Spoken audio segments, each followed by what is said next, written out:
자, 여러분 안녕하세요. 오늘은 위산 분비의 조절 기전, 각종 약제는 어떻게 작용하는가 하는 주제에 대해서 말씀드리도록 하겠습니다.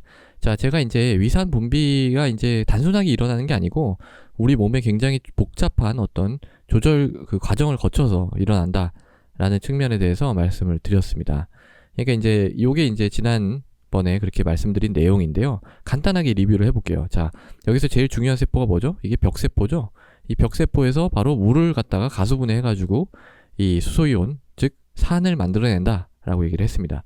근데 이제 얘가 혼자서 이렇게 한다기보다는 여러 그 시어머니들에 의해서 간섭과 뭐 이런 여러 가지 조절을 받는 거죠. 그거에 대해서 이제 간단하게 말씀드리면, 자, D세포랑 ECL 세포라는 게 있고, D세포에서는 소마토스타틴을 만들어서 벽세포를 억제하고요. ECL 세포에서는 히스타민을 만들어서 벽세포를 활성화시킵니다. 근데 그것만 있는 게 아니라고 했죠. 자, 미주신경에서, 그러니까 우리가 편할 때 아세틸콜린을 분비하게 되면 아세틸콜린이 D세포는 억제하고 ECL 세포는 활성화시킵니다. 결국은 벽세포에서 산 분비를 증가시키는 거예요. 가스트린은 ECL 세포를 활성화시켜서 히스타민을 분비하게 해서 벽세포에서 산을 만들어내게 합니다. 자, 그 다음에 이제 마지막으로요. 소마토스타틴은요, 이 벽세포에만 작용하는 게 아니라 ECL 세포도 억제한다.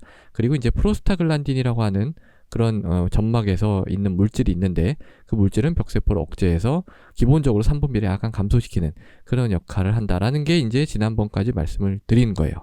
자, 요게 이제 좀 잘 이해가 안 가시면 지난번 영상을 한번 보시고 오시면 도움이 많이 되실 겁니다. 자, 오늘은 각종 약제에 대해서 이제 말씀을 드리려고 하는 거예요. 이게 사실 지난번에 이어서 같이 할까 하다가요, 조금 중요한 내용이기도 하고 우리가 굉장히 많이 사용하는 약이라서 이걸 좀 따로 빼가지고 좀 준비를 하게 되었습니다. 그러니까 우리가 지금 뭐 위산에 관련된 약이 굉장히 많잖아요.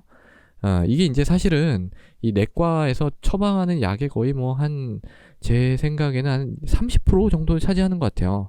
혈압약, 당뇨약, 그리고 이제 이 위산에 관련된 약, 요 정도가 이제 사실 내과 의사가 가장 많이 처방하는 약이 아닐까 싶습니다. 물론 뭐 다른 것도 있죠. 골다공증 약이라든지 뭐 갑상선 약도 있고 한데, 그래도 우리가 이제 제일 많이 먹는 약 중에 하나다. 그렇기 때문에 이제 이게 중요하죠.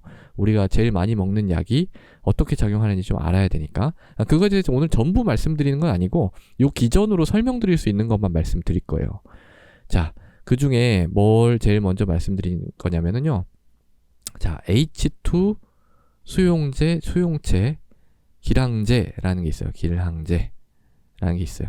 자, 이게 뭐냐면 이 벽세포에 이 ECL 세포가 히스타민 분비한다고 했죠. 이 히스타민이 이 벽세포에 붙는 거를 이 약은요 못 붙게 하는 거예요. 경쟁적으로 이 비슷하게 생겨가지고 경쟁적으로 여기를 갖다가 못 붙게 하는 거예요. 그러면 어떻게 되겠어요? 벽세포가 활성화가 잘 안 되니까 수소이온 분비, 즉 산 분비가 줄어들겠죠. 그런 기전으로 이제 작용을 하는 겁니다. 뭐 시메티딘이라든지 란니티딘, 파모티딘, 뭐 무슨 티딘 이렇게 붙은 게 보통 이제 이 H2 수용체 기량제라고 보시면 돼요. 그게 이제 요 부분에 이제 작용하는 약이다. 라는 거 먼저 말씀을 드리고요. 그 다음에 이제 이거는 약의 작용 기전은 아닌데 이제 사실 우리가 엔세이드라고 있어요. 엔세이드. 우리가 왜 관절약 또 뭐 통증약 이런 거 너무 많이 먹으면 위가 상한다 이런 그런 얘기를 많이 듣잖아요. 그게 이제 왜 그러냐 그러면은요, 이 엔세이드를 먹게 되면은 뭘 억제하냐면은 이 프로스타글란딘을 억제해요. 이 프로스타글란딘을 억제합니다. 그러니까 프로스타글란딘은 제가 뭐라 그랬죠? 벽세포를 억제해서 약간 이 위산 분비를 줄이는 건데, 그 기본적으로 하는 그 작용하는 놈을 제대로 못하게 만들어내는 거예요. 그러니까 어떻게 되겠어요? 벽세포에서 위산을 제한 없이 많이 만들 수가 있겠죠. 그러면서 우리가 속이 아프고 쓰리고 이제 그런 증상이 많이 생길 수가 있는 겁니다. 예, 그래서 이제 이 엔세이드를 어쩔 수 없이 이렇게 많이 먹어야 되는 그런 경우에는요, 뭘 꼭 같이 처방을 하냐면 PPI. 이게 이제 사실 오늘의 하이라이트, 제일 중요한 약입니다. 엄청나게 많이 쓰는 약이죠. 프로톤 펌프 저해제. 이건 중요하니까 한글로도 쓸게요. 프로톤 펌프 저해제입니다. 그러니까 얘는 이제 뭐냐면은 얘가 이제 사실 최종 보스라고 보시면 돼요. 최종 보스예요. 그러니까 어떻게 됐건 누가 어떻게 간섭을 했건 결국은 어떻게 해야 되는 거예요? 결국은 벽세포에서 수소이온을 만들어서 내보내야 되는 거죠. 예. 그 내보내려면 뭐가 있어야 된다고 했죠, 제가? 자, 여기에 뭐가 있어야 된다고 했죠?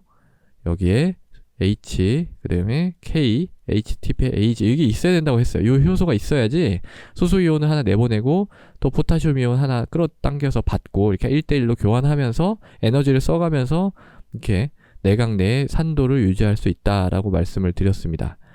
그러니까 얘가 아무리 뭐 간섭을 해도 얘가 작동 안 하면 그냥 끝인 거예요. 얘가 작동 안 하면. 예. 근데 얘를 억제하는 게 바로 뭐예요? 얘를 억제하는 게 프로톤 펌프 억제제입니다. 그러니까 최종 보스를 딱 막아버리니까 이건 뭐 어떻게 산이 나올 방법이 없는 거죠. 해서 가장 강력한 위산 분비의 억제제가 됩니다. 이 PPI가요.